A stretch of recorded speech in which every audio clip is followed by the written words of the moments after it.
ये कहानी विक्रम और बेताल के बारे में है, जिसका शीर्षक है सबसे अधिक सुकुमार कौन। नमस्ते। बेताल के वापस पेड़ पर लटकने के बाद दोबारा विक्रमादित्य उस पेड़ की ओर दौड़े और पेड़ पर उल्टे लटके बेताल को कंधे पर लाद कर चल पड़े। रास्ते में बेताल ने विक्रम का मौन तोड़ने के लिए एक नई कहानी सुनाना शुरू किया। आइए उस कहानी को सुनते हैं। एक बार की बात है, मैसूर राज्य के एक गांव में एक ब्राह्मण अपनी पत्नी और 3 बेटों के साथ रहता था। एक बार ब्राह्मण ने अपने तीनों बेटों को बुलाया और कहा कि हमारे तालाब के लिए एक कछुए की जरूरत है। कल तुम तीनों समुद्र के पास जाकर वहां से कछुआ पकड़कर ले आना। अगले दिन तीनों माता पिता का आशीर्वाद लेकर समुद्र की ओर चल पड़े। वहां तीनों को एक बड़ा सा कछुआ दिखाई दिया, लेकिन तीनों में से कोई भी उसे उठाने को तैयार नहीं हुआ। उनमें से सबसे बड़ा भाई बोला, मैं कछुए को नहीं उठाऊंगा, इससे बहुत गंदी बदबू आ रही है। दूसरे भाई ने कहा, मैं भी इसे नहीं उठाऊंगा, मुझे भी इससे गंदी बदबू आ रही है। तीसरे भाई की बारी आई तो उसने कहा, मैं भी इसे नहीं उठा सकता, मैं बहुत कोमल हूँ। तीनों भाइयों में झगड़ा शुरू हो गया और यह मामला राज दरबार तक पहुंच गया। राजा ने कहा, इस प्रकार का मामला मेरी जिंदगी में पहली बार आया है। इसका न्याय मैं कल सुबह करूंगा। आज आप हमारे यहाँ मेहमान हैं, इसलिए भोजन और आराम यहाँ पर ही कीजिए। राजा ने तीनों को भोजन के लिए निमंत्रण दिया। सभी बड़े चाव से खाना खा रहे थे, लेकिन सबसे बड़े भाई ने नहीं खाया। राजा ने जब उससे पूछा तो उसने कहा, चावल में से शमशान में जले हुए मुर्दे की बदबू आ रही है।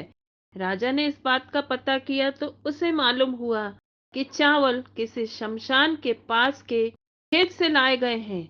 यह देखकर राजा बहुत आश्चर्यचकित हुआ। सभी लोग खाना खाकर शाम को संगीत सुनने के लिए बैठ गए। तब दूसरे भाई ने राजा से निवेदन किया कि वह मृदंग बजाना चाहता है।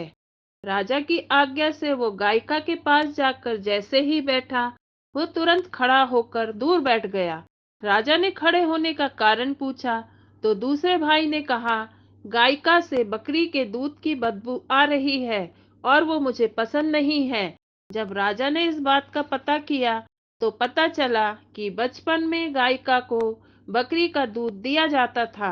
राजा एक बार फिर आश्चर्यचकित हो गया और सभी उसके बाद सोने के लिए चले गए। दोनों भाई आराम से सो गए, लेकिन सबसे छोटे भाई को नींद नहीं आ रही थी। राजा ने अपने एक सेवक को आदेश दिया कि जाकर तीनों को देखाओ कि वे सोए या नहीं। सेवक गया तो उसने देखा कि सबसे छोटे भाई को छोड़कर बाकी दोनों सो गए हैं। सेवक ने यह समाचार राजा को दिया और राजा इसका कारण जानने के लिए खुद वहां पहुंच गया जहां तीनों सो रहे थे। राजा को देखकर तीनों उठ बैठे। राजा ने सबसे छोटे वाले भाई से पूछा, आपको नींद क्यों नहीं आ रही? तब वह बोला, मुझे इस बिस्तर पर कुछ चुभ रहा है। यह सुनकर सेवक ने तीनों के बिस्तर पर छानबीन की तो उन्हें कुछ नहीं मिला। तब सबसे छोटे भाई ने सभी बिस्तर को अलग किया और वहां पर एक बाल था। उसने अपना कुर्ता उतारा, सबने देखा उस बाल का निशान उसकी पीठ पर बना हुआ था। राजा यह देखकर हैरान हुआ और खुश भी। दूसरे दिन राजा ने न्याय के लिए तीनों को बुलाया। उसने सबसे छोटे वाले भाई को इनाम दिया और बाकी दोनों बड़े भाइयों को कुछ सोने के सिक्के दे दिए। राजा ने कहा, आप तीनों में अलग अलग खूबी है और मैं आप तीनों से बहुत प्रभावित हूँ।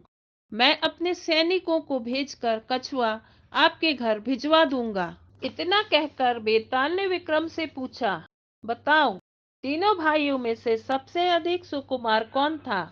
तब विक्रम बोला, सबसे छोटा भाई, क्योंकि हो सकता है कि दोनों बड़े भाइयों ने अपने सुकुमार होने का दिखावा किया हो, लेकिन सबसे छोटा भाई कितना सुकुमार है यह तो राजा ने खुद आंखों से देखा।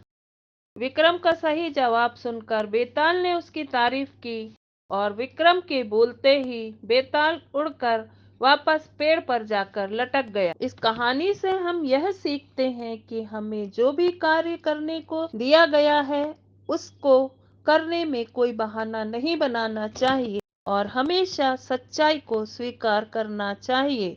कहानी समाप्त।